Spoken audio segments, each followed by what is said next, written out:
Andam ang Lapu-Lapu City Police Office sa umaabot nga Traslacion sa imahen sa Senyor Santo Niño ug aron masiguro nga mahanay ang tanan.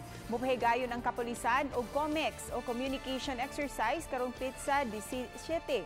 Tinguha niini nga masuwayan ang tanan nilang communication equipments nga mahinungdanon kaayo sa pagpatunhay sa kalihukan. Samtang aduna nay mga banderitas nga gipangtaod sa gawas nga bahin sa simbahan sa Birhen sa Regla isip paghangop sa pag-abot unya sa balaang bata.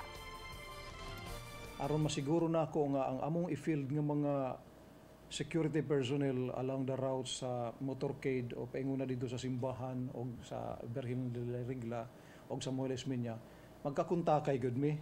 Kay usahay kung dili nato sa istingan, dead spot di ay nga ng dapita, dili makontak ang atong personnel.